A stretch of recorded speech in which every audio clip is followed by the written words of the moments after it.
নমস্কার, আমি বীরেন্দ্রনাথ বর্মন বাংলাদেশ থেকে। আশা করছি আপনারা সবাই ভালোই আছেন।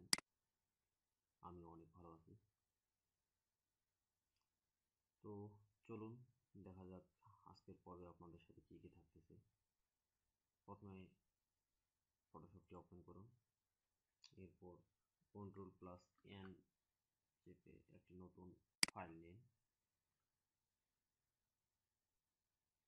গত পর্বে আমি দেখিয়েছিলাম ফিল এবং স্ট্রোকের অনেক ব্যবহারই দেখিয়েছিলাম, আর আজকে ফিলার স্ট্রোক দেখাবো না। পরবর্তীতে আবার ফিল স্ট্রোকের শেপে যখন যাব আমরা, তখন সেটা সম্পর্কে আবার ধারণা দেব। এখন চলুন দেখি যে কন্টেন্ট অ্যাওয়ার স্কেলটা আসলে ততটা কাজে লাগে না।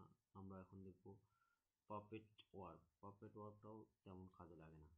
তো চলুন দেখি কি করি। যে তাহলে প্রথমে একটা নতুন শেপ নিই। শেপ নিলাম, ব্ল্যাকে থাক, এন্টার চাপ দিলাম। তখন এখান থেকে যাব আমি এডিট মেনু থেকে পাপেট ওয়ার্ক। দেখুন যে এটা সম্পূর্ণটাই একটা পাপেট হয়ে আছে। এখন আমি যদি যে কোনো এখানে সিলেক্ট করি, তো দেখুন যে সবটাই ব্ল্যাক হয়ে যাবে, হয়ে গেল। এখন আমি এটাকে পাপেট করব। দেখুন যখন যেদিকে টানবো তখন সেদিকে সেটা কাজ করবে। পাপেট মাউস একবার সিলেক্ট করি, এই যে সিলেক্ট পয়েন্টগুলো আছে এগুলোতে ধরে আমরা এটাকে সরাইতেও পারি। ঠিক আছে, আমি যদি চাই যে না এটাকে আবার ছোটো করবো, তো ছোটো করতে পারি, পাপেট ওয়ার্ক আরও ছোটো করুন। আপনার ইচ্ছা মতো আপনি এটিকে ছোটো করতে পারেন। এন্টার চাপুন, যে দেখুন যে ওইটুকু স্থান নিয়ে নিয়েছে। এখন Ctrl+Z দিয়ে আন্ডু করলাম।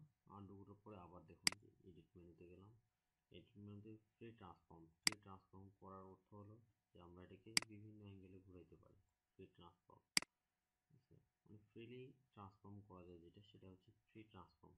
এখন আমি যদি চাই যে এটাকে সমানভাবে, মানে যে ওয়েট হাইট যেটা রয়েছে সেটাই আমি রাখতে চাই, সেক্ষেত্রে করবো কি, যে শিফট চেপে ধরে আমরা যে কোনো একটি কর্নারকে ধরে মাউসটিকে ড্রাগ করলেই দেখুন যে এটা নড়াচড়া করতেছে, তাও একই মাপে।